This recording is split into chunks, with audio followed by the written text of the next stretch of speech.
ಆದಿಚುಂಚನಗಿರಿಗೆ ಬಂದಿದ್ದಂತಹ ಪ್ರಧಾನಿಯನ್ನ CM Siddaramaiah ಆತ್ಮೀಯವಾಗಿ ಆಹ್ವಾನಿಸಿದ್ದು ಕುತೂಹಲವನ್ನ ಕೆರಳಿಸಿತ್ತು. ಸಿದ್ದರಾಮಯ್ಯ ಕಿವಿಯಲ್ಲಿ ಮೋದಿ ಆಡಿದ್ದಂತಹ ಪಿಸುಮಾತಿನ ಗುಟ್ಟೇನು ಅನ್ನುವಂಥ ಪ್ರಶ್ನೆ ಮೂಡಿತ್ತು. ಈಗ ಪಿಸುಮಾತಿನ ಗುಟ್ಟು ರಟ್ಟಾಗಿದೆ. ನಾರಿ ಶಕ್ತಿ ಮಸೂದೆ ಬಗ್ಗೆ ಮೋದಿ ಸಿಎಂನ ಕೇಳಿದ್ರು ಅನ್ನುವಂಥ ಸೀಕ್ರೆಟ್ ರಿವೀಲ್ ಆಗಿದೆ. ಖುದ್ದು ಸಿದ್ದರಾಮಯ್ಯ ಈ ಗುಟ್ಟನ್ನ ಬಿಟ್ಟುಕೊಟ್ಟಿದ್ದಾರೆ.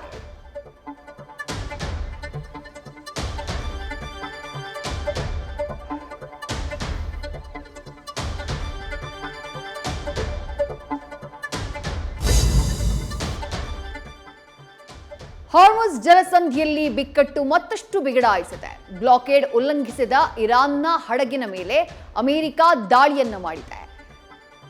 ಡೊನಾಲ್ಡ್ ಟ್ರಂಪ್ ಸರ್ವಾಧಿಕಾರಿ ಧೋರಣೆಯನ್ನ ಐಆರ್ಜಿಸಿ ಖಂಡಿಸಿದೆ.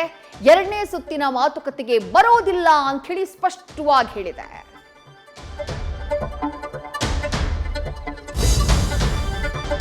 ದಾವಣಗೆರೆ ದಕ್ಷಿಣ ದಂಗಲ್ನಿಂದ ಕಾಂಗ್ರೆಸ್ನಲ್ಲಿ ಭಿನ್ನಮತ ಸ್ಫೋಟಗೊಂಡಿದೆ.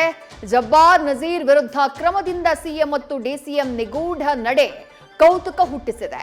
ಇದೆಲ್ಲ ಹೈಕಮಾಂಡ್ ಮೆಚ್ಚಿಸುವ ಲೆಕ್ಕಾಚಾರನ ಅನ್ನುವಂಥ ಪ್ರಶ್ನೆ ಮೂಡಿದೆ. ಇದೆಲ್ಲ ನಂಗೆ ಗೊತ್ತಿಲ್ಲ ಅಂತ ಹೇಳಿ ಡಿಕೆಶಿ ಜಾರಕಿಯ ಉತ್ತರವನ್ನ ಕೊಟ್ಟಿದ್ದಾರೆ.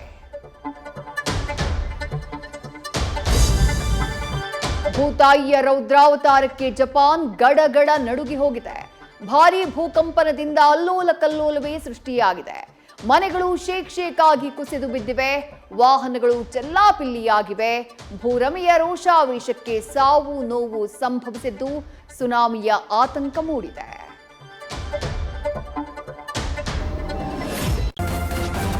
ನ್ಯೂಸ್ ಫಸ್ಟ್ ನಿರ್ಭೀತಿಯಿಂದ ನಿಮ್ಮ ಪರವಾಗಿ.